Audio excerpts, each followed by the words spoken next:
ท่านชื่อว่าหยังเนาะข้าพเจ้าแม่นผู้จังหน้าขบวนการลาวเป็นลาวยุคใหม่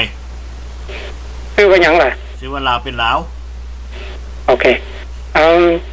คือมื้อนี้สิแม่นวันที่18เดือนกรกฎาคมและ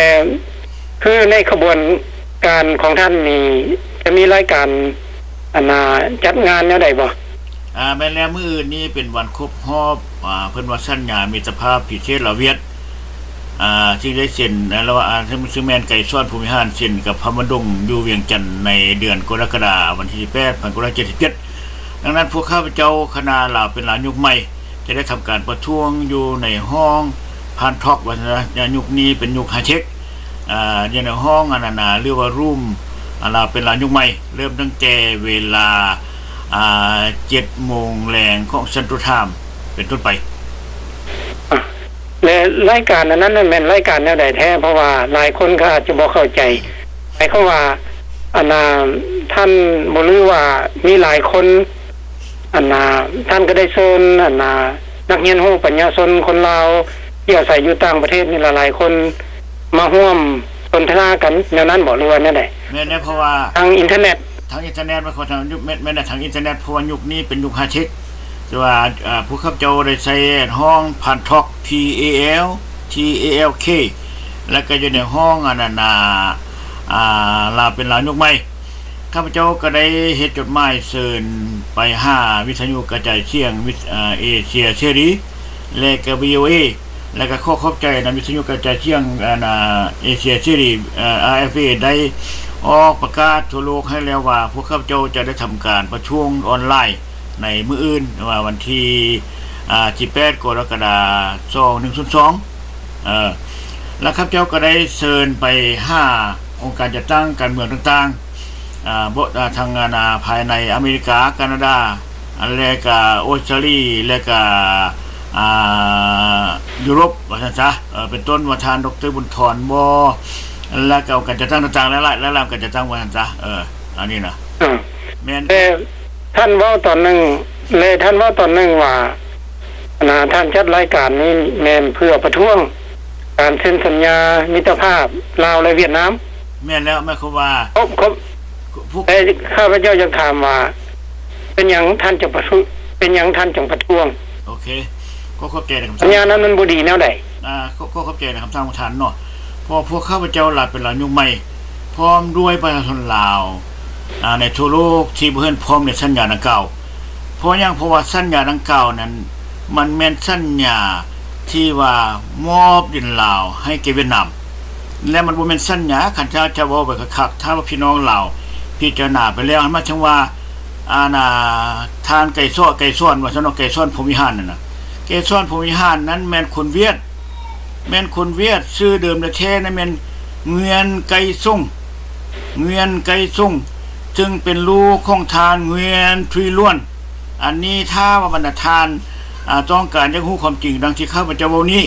กรุณาเข้าไปเบิ่งอินเทอร์เน็ตเข้าไปในเว็บไซต์กันgoogle.com แล้วทานตีชื่อเข้าไปว่าไก่ซ้อนภูมิหารเวลานั้นทานจะได้ข้อมูลว่าทานไก่ซ้อนนี้บ่แม่นคนลาวมันแม่นคนเวียดคนแก้วชื่อว่าเงือนไก่ซุงแม่นลูกของทานเงือนทุยล้วนดังนั้นมาชว่าวันที่18 กรกฎาคม 1977นะเพิ่นประกาศว่าแม่นการเซ็นสัญญาและมิตรภาพพิเศษลาวเวียดมันบ่แม่นสัญญามิตรภาพพิเศษลาวเวียดเพราะว่าไก่ซ้อนบ่แม่นคนเงินไก่ซุงและไก่ซ้อนบ่แม่นคนลาวมาจังว่าพวกข้าพเจ้าเห็นว่าการเซ็นหนังสือและเซ็นสัญญานั้นมาจังว่าแม่นระหว่างแก้วตัวแก้วหรือเวียดนามตัวเวียดนามมันเซ็นมอบดินลาวให้เวียดนามเงินไก่ซุงหรือไก่ซ้อนนั่นน่ะเซ็นมอบดินลาวให้แก่พระมดงฉะนั้นพวกข้าพเจ้าจึงบ่เห็นพร้อมครับ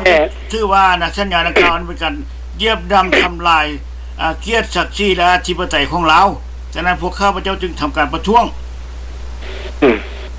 เลยข้าพเจ้าอยากขอถามเจ้าจิ้มว่าข้อใดแท้มาตราใดแท้ในสัญญาฉบับนั้นที่ท่าน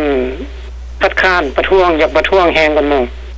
มันคือว่าประท้วงทั้งหมดโลดมันคือว่าประท้วงด้วยสัญญานั้นเพ พวกข้าพเจ้าบ่รับรู้สัญญานั้นบ่เห็นสัญญาตัวนั้นว่าสัญญาตัวนั้นท่านไกรสอนและบรรดาผู้นำทั้งหลายนั้นบ่ได้เอาสัญญานั้นมาเปิดเผยแบ่ให้ประชาชนลาวได้รู้จักว่าสัญญาเพิ่นที่เซ็นกันในวันเดือนกรกฎาคมวันที่18กรกฎาคม1977นั้นมันมีจักมาตราในคำเว้านั้นได้เพิ่นบ่ได้มาเผยแบ่ให้ประชาชนลาวรู้จักเพิ่นมีแต่มาประกาศให้ประชาชนลาวรู้จักว่าสัญญามิตรภาพพิเศษลาวเวียดเท่านั้นแต่ว่าทั้งจะได้ก็ตามหมายความว่าพวกข้าพเจ้าบ่รับรู้สัญญาดังกล่าวมันบ่แม่นสัญญามิตรภาพพิเศษลาวเวียดมันแม่นสัญญาที่ว่าเวียดนามมันเวียนไก่ซุงหรือไก่ซ้อนนั้นมานำชื่อลาวว่าไก่ซ้อนนั้นมอบให้ลาวให้พม่าดุงฉะนั้นพวกข้าพเจ้าบ่เห็นดีพวกข้าพเจ้าบ่ยินดีและพวกข้าพเจ้าข้อขัดขานและพวกข้าพเจ้าจะมาประท้วงขอให้ลบล้างตัวนี้โดยสิ้นเชิงคือตัวอย่างว่า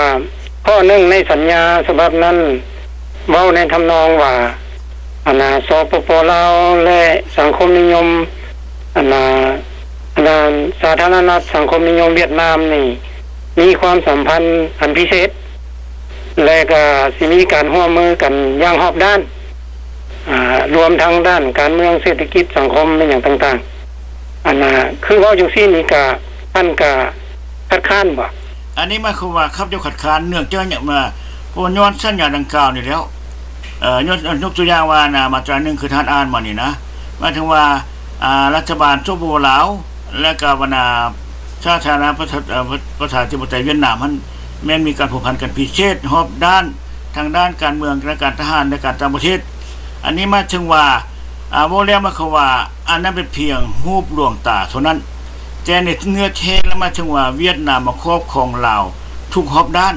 บ่ว่าจะเป็นอำนาจบริหารอำนาจตุลาการอำนาจนิติบัญญัติแม่นเวียดนามมาครอบครองรอบด้านเห็นบ่ฉะนั้นพวกข้าพเจ้าจะบ่เห็นพร้อมนำและพวกข้าพเจ้าบ่ชื่อว่าแม่นสัญญามิตรภาพพิเศษลาวเวียดแม่นสัญญาที่ว่าแก้วต่อแก้วเช่นกันมอบแผ่นดินลาวให้แก้วไม่ก็เวียดต่อเวียดเช่นกันมอบแผ่นดินลาวให้เวียดอันนี้นะฉะนั้นพวกข้าพเจ้าบ่สนใจท่านพ่อยกตัวอย่างท่านพ่อยกตัวอย่างได้บอกว่าในการที่ว่ามอบสัญญาฉบับนี้แม่นสัญญาที่มอบดินลาวให้แก่เวียดนามนี่ยกตัวอย่างมึงเนาะตัวอย่างว่ามีแท้บ่ที่ว่ามอบรัฐบาลลาวปัจจุบันนี่ได้มอบดินส่วนใดส่วนหนึ่งให้แก่เวียดนามมีแท้บ่อันนี้มาถึงว่าความจริงแล้วท่านสมมุติว่าจะมีมาตราได้ว่ามอบดินลาวเนี่ยเขาเจ้าบ่ได้บอกเขาเจ้าบ่ได้บ่งบอกแนวนั้นบ่ได้บ่งบอกลักษณะนั้นเพราะว่าเรื่องด้านการเมืองหรือด้านการนั้นเขาเจ้าก็มีการเสื่องอ้ำเขาเจ้าก็มีการเสื่องอ้ำมาถึงว่าเขาเจ้าบอกว่าเดี๋ยวนี้สัญญาฉบับนี้มันสัญญาพิเศษระหว่างลาวและเวียดนามหมายความว่าทุกสิ่งทุกอย่างในอำนาจการบริหารบ่นำกับพวกอันนี้ที่บัญญัติบ่หรืออำนาจตุลาการบ่หมายความว่าแม่นเวียดนามกับลาวนั้นมีสัมพันธ์พิเศษเหมือนพี่น้องอันเดียวกันเห็นบ่เฮาอ่านได้แล้วว่าสัญญาตัวนั้นเป็นหยังเรื่องการสัญญาเป็นการเล่เหลี่ยมของทั้งสองฝ่ายนั้นเพื่อลอกลวงชาวโลกและลอกลวงประชาชนลาวนั้นว่าอันนั้นแม่นสัญญาพิเศษแม่นสัญญาแบบว่าพี่น้องกันอันนั้นมันโครงการแม่นแผนการคืนกินชาติลาวของเวียดนามบ่ข้าพเจ้าจิราคาออกลักษณะนั้นคือตัวอย่างอีกมาตราหนึ่งต้องเว้าว่าคือตัวอย่างอีกมาตราหนึ่งคือสิเว้าว่าสปป.ลาวและเวียดนามนี่จะร่วมมือกันอย่างใกล้ชิดในด้านวิทยาศาสตร์การศึกษาบ่หรือว่าสาธารณสุขคือจังซี่นี่ก็มันบ่ดีแนวใดการร่วมมือแนวนี้สมมุติว่าในมาตรานั้นบอกว่าเวียดนามและลาวจะมีการร่วมมืออย่างใกล้ชิดเป็นต้นว่าด้านสาธารณสุขด้านการศึกษาและด้านการเศรษฐกิจมาถึงว่าอันนั้นเรื่องการเซ็นสัญญาเรื่องการเว้าในเจียในโซ่นั้นมันเป็นเพียงการลอกลวงตาชาวโลกและลวงตาประชาชนลาวนั้นว่าเวียดนามนั้นจะมาอยู่ใกล้ชิดให้การจะมาอยู่ใกล้ชิดกับรัฐบาลสปป.ลาวและจะมาช่วยเหลือประชาชนลาวอันนั้นแม่นแพทย์ลวงตาที่จริงแล้วมาถึงว่าเวียดนามนั้นคุมรัฐบาลลาวทุกรอบด้านมี กองบัญชาการของเขาเจ้าอันนั้น CP 38อยู่หลัก6คันควบคุมหมดทุกตั้งแต่ขั้นนั้นน่ะขั้นนั้นน่ะรัฐบาลว่าศึกษาจนฮอดขั้นประชาชนบัดนี้คันเว้าเรื่องการศึกษาก็หมายความว่าเขาเจ้าบอกว่าเดี๋ยวนี้พวกเขาจะมาช่วยกันศึกษาเจ้าเพื่อให้ประชาชนลาวได้พ้นจากการซื้อหนังสือแต่เขาเจ้านั้นบ่แม่นส่งเสริมบ่แม่นว่าจะส่งเสริมให้เรียนภาษาลาวหรือให้เรียนภาษาต่างประเทศคือตัวยกตัวอย่างภาษาอังกฤษแต่อย่างใดเขาเจ้าเอาภาษาเวียดนามมาให้ประชาชนลาวเรียนอันนั้นมันหมายความว่าแนวใดอันนี้หมายความว่าในทัศนะของข้าพเจ้าเราเห็นว่าแม่นเวียดนามนั้นต้องการเอาภาษาเวียดนามมาให้คนลาวนั้นเรียนเพื่อให้ประชาชนลาวนั้นได้รู้จากภาษาและวัฒนธรรมเวียดนามและเวลานั้นหมายความว่าแม่นพวกเขาเจ้าคืนกินอย่างสบายๆอย่างบ่ได้ออกแฮงนี่คืออย่างด้านการศึกษาเนาะบัดนี้เศรษฐกิจก็หมายความว่าเวียดนามกับลาวนี่เป็นอันนึงอันเดียวกันแน่เวียดนามจะมาช่วยเหลือเศรษฐกิจลาวและถ้าเท่าที่ว่าผ่านมาตั้งแต่1977มาถึงปัจจุบันนี้มันเป็นเวลา36-37 ปีอย่างเขานี่แล้วบ่เห็นว่าเวียดนามนั้นมาช่วยเหลืออย่างแก่ประชาชนลาวมีแต่ว่าประชาชนเวียดนามนั้นมาค้นเอาทรัพย์สมบัติของประชาชนลาวเป็นต้นว่า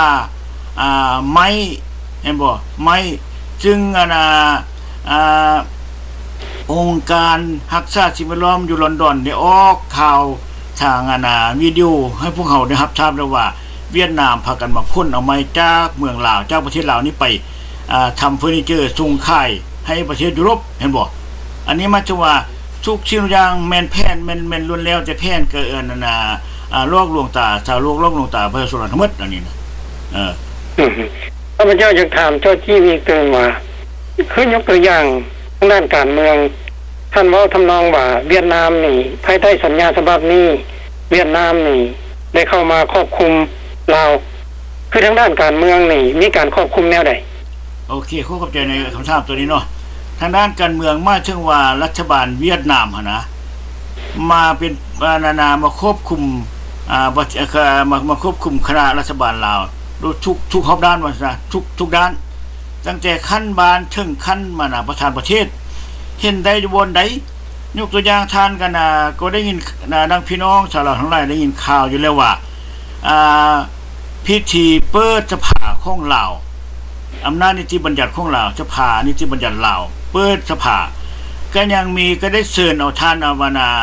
ท่านเงินกูจ้องบ่หรือท่านนี่สังฆปเจ้าก็บ่ชื่อชื่อเนาะประธานสภาเวียดนามเข้ามานั่งอยู่หั่นอันนั้นมันหมายความว่าแนวใดมันหมายความว่าแนวใด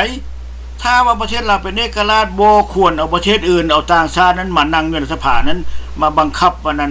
ประชาชนลาวซั่นตัวอันนี้ยกตัวอย่างว่าซั่นเนาะอันนี้อันนั้นเป็นทางด้านการเมืองแม่นทางด้านการเมืองหรือว่าท่านมีตัวอย่างแนวอื่นตื่มบ่เวียดนามมันครอบคลุมทางด้านเวียดนามมันครอบคลุมลาวทางด้านการเมืองแนวใดมีตัวอย่างอย่างนึงอีกตื่มบ่เจ้าข้าพเจ้าจะมีตัวอย่างให้ให้ทานอีกซั่นเนาะนั่นข้าพเจ้าได้เว้าไปแล้วว่าเวียดนามมาครอบครองลาวนั้นทุกด้านตั้งแต่ขั้นประธานประเทศเดี๋ยวนี้เฮาเว้าด้านการเมืองเดี๋ยวนี้เฮาเว้าด้านการเมืองเจ้าทุกฮอดขั้นบ้านว่าซั่นเนาะดังนั้นการเมืองมาถึงว่าดังบรรดาทานได้เห็นได้ยินนำกันแล้วว่าอยู่ในข่าวแล้วก็จะออกวิดีโอหรือว่าอินเทอร์เน็ตต่างๆรัฐบาลเวียดนามแม้นจะได้ห้องเอาจะได้เชิญเอาคณะผู้นำทั่วโลกเหล่านั้นไปเพิ่นบอกว่าเพิ่นใช้คำอนุญาตในการทูตเพิ่นว่าแม่นเชิญไปเยี่ยมยามประเทศเวียดนามเพื่อไปเบิ่งทิศทางการปกครองหรือการอะไรของเวียดนามเจเนื้อเทแล้วพวกเขาเจ้าเห็นว่าอันนั้นแม่นรัฐบาลเวียดนามมันห้องเอารัฐบาลลาวนั้นไปสั่งสอนว่าพวกทานจะต้องได้ปฏิบัติตามพินัยกรรมของโฮจิมินห์บอกว่าประเทศลาวนั้นควรเฮ็ดอะไรเป็นอะไรอันนี้ต้องปฏิบัติตามแนวทางของเวียดนามดังบรรดาทานได้ยินแล้วว่าท่านบุษรบุพวันในระยะท่านบุษรบุพวันเป็นนายกนั้นท่านไปเยี่ยมยามวิหารด้วยนั้นเพิ่นก็บอกว่าท่านบุษรต้องได้เบิ่งว่าปัจจุบันนี้กระบวนการหรือว่าแนวทางของจีนนั้นก็มาแห่งฉะนั้นท่านบุษรต้องได้รู้จักว่า ต้องให้รักษาหรือว่าฮู้จักกันที่มาของของคณะนภาของคณะชมพูลาวซั่นซะอันนี้วันนี้เว้าทางด้านทหารท่านเว้าตอนนึงว่าเวียดนามก็ครอบคลุมลาวหรือว่ายังมีนักเชี่ยวชาญทางด้านทหารบ่หรือยังมาประจำการอยู่ลาวอันนั้นยังมีแท้บ่ความจริงเวียดนามก็ประกาศทั่วโลกแล้วว่าได้ถอนทหารออกจากลาวตั้งแต่สมัยก่อนปี1980พุ่นเดี๋ยวนี้ยังมีอยู่บ่เวียดนามยังครอบคลุมลาวทางด้านทหารอยู่บ่เรื่องการทหารนี่มาถึงว่าเวียดนามมันพยายามตัวชาวโลกแล้วก็ตัวประชาชนลาวตลอดมาว่าตั้งแต่สมัยสงครามพุ่นเวียดนามก็ประกาศว่าเวียดนามบ่ได้เข้าครอบครองลาวเวียดนามบ่ได้มีกำลังส่งกำลังไปสู้รบอยู่ลาวแต่ภายหลังนั้นมาแล้วมาถึงว่าดังพวกเขาเห็นข่าวนำกันพวกเพิ่นก็บอกว่าเดี๋ยวนี้นั้นได้ส่งทหารซากศพทหารเวียดนามนั้นคืนให้แก่เวียดนามนั้นเท่านั้นศพเท่านี้100เท่านี้พันเห็นบ่ล่ะอันนี้นั่นเป็นข่าวกันมาตลอดเดี๋ยวนี้คันถ้าจะว่าความจริงมาถึงว่าชาวเวียดนามนั้นจะประกาศเป็นทางการว่าพวกข้าพเจ้าได้ส่งกองกำลังมานั้นแม่นพวกเพิ่นบ่มีพวกเพิ่นปิดลับเขาจะบอกพวกเพิ่นปิดลับจะเนื้อเทแล้วหมายความว่าการป้องกันชาติน่ะทหารลาวนั้นหมายความว่าเวียดนามมันปลดอาวุธแล้วทหารลาวนั้นมีเพียงใจว่าลูกกระสุนเพียงแต่ว่า10ลูกเท่านั้นผู้นึงขึ้นว่าน่ะบ่ได้มันเต็มอยู่ในอัตราได้บ่แม่นจังหวัดตะเชิกทุกอย่างหมายความว่าการป้องกันประเทศและป้องกันชาตินั้นมันกองกำลังเวียดนามทั้งหมดแต่ว่าพวกเพิ่นบ่ได้ประกาศว่าเวียดนามนั้นมีเท่าใดกองพลมีเท่าใดกองพันแต่ถ้าว่าเวียดนามมีความจริงใจหรือว่ารัฐบาลมีความจริงใจต่อประชาชนลาวของตนเองและก็ชาวโลกคะแนนครับเจ้าคิดว่าข้าพเจ้าอย่างนั้นคิดว่ารัฐบาลโซโพลาวจะฮู้จักดีกว่าและก็รัฐบาลเวียดนามจะฮู้จักดีกว่าพวกเขาลาวนอกประเทศหรือว่าประชาชนลาวว่ากองกำลังเวียดนามมีหลายปานใดขอให้เพิ่นถามขอเพิ่นตอบกันเองตัวนี้ครับเจ้าคิดว่าจะดีกว่าแล้วว่าเดี๋ยวนี้นี่เวียดนามนี่ยังครอบคลุมลาวทางด้านทหารอยู่บ่แม่นแล้วทหารเวียดนามยังควบคุมลาวทางด้านการทหารครอบคลุมแนวใดควบคุมแนวใดก็มาถึงว่าแนวใดบ่กองกำลังทหารนั้นโซโพลาวนี่นะจะเฮ็ดได้ไปเท่าใดจะต้องมันผ่านการแนะนำจากว่าง่ายๆก็หมายความว่าจะต้องได้รับคำสั่งจากกองบัญชาการทหารเวียดนามซะก่อนและท่านขึ้นว่านักเชี่ยวชาญทางด้านทหารของเวียดนามนี่ยังมีประจำการอยู่ลาวอยู่บ่อันนี้แน่นอนหมายความว่าบ่แม่นแต่เฉพาะทหารบ่แม่นแต่เฉพาะพวกเชี่ยวชาญทหารเวียดนามเท่านั้นมีฮอดกองทัพเวียดนามประจำอยู่ลาวพุ่นเดี๋ยวนี้นี่นะยังมีอยู่แต่ดังข้าพเจ้าได้เว้าแล้วว่าขอให้รัฐบาลโซโพลาวหั่นน่ะและการรัฐบาลเวียดนามหั่นน่ะสามารถเปิดเผยความจริงได้บ่ว่ากองกำลังเวียดนามอยู่ลาวน้อยหลายปานใดอันนี้มันก็พวกเพิ่นปิดหูบังตาประชาชนมาตลอดอยู่บ่ไหนเพิ่นว่ามันเขตพิเศษเข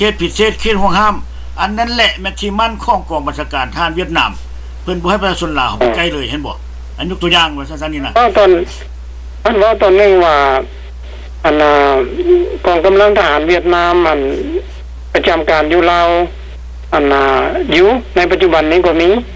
และจำนวนนึงนี่อาจจะปลอมแปลงเป็นประชาชนธรรมดาแนวนั้นก็มีบ่บ่แล้วมาถึงว่ากองกำลังเวียดนามควบคุมลาวประจำการอยู่ลาวปัจจุบันนี้นั่นนะมีทั้ง2รูปแบบ1มาถึงว่าพวกที่ว่านุ่งเครื่องแบบทหารประกอบอาวุธ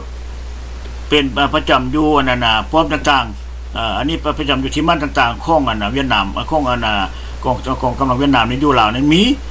นอกจากนั้นเขาเจ้ายังใส่พวกทหารนี่นะนุ่งเครื่องพลเรือนนี้ทำท่าว่าเอาขี่รถชีพบ่ขี่รถจักรบ่หรือขี่รถใหญ่บ่เอาเครื่องไปค่ายอันนั้นก็ล้วนแล้วจะพนักงานทหารเวียดนามทั้งหมดพี่น้องแต่เขาเจ้าหันมาคือว่าตัวประชาชนลาวตัวชาวโลกว่าพวกค่อยบ่แม่นทหารพวกค่อยมันประชาชนเวียดนามมา หาดูหากินอยู่ในประเทศลาวเท่านั้นความจริงแล้วแม่นทหารเวียดนามทั้งหมดเพราะหยังท่านอาจจะถามข้าพเจ้าว่าครับดังพวกเฮาฮู้นำกันแล้วว่าระบบคอมมิวนิสต์น่ะระบบคอมมิวนิสต์ทุกคนแม่นเป็นทหารนํกันหมดเวลาได้ฉุกเฉินฮ้องกันมาแล้วหมายความว่าแม่นทุกคนเป็นทหารหมด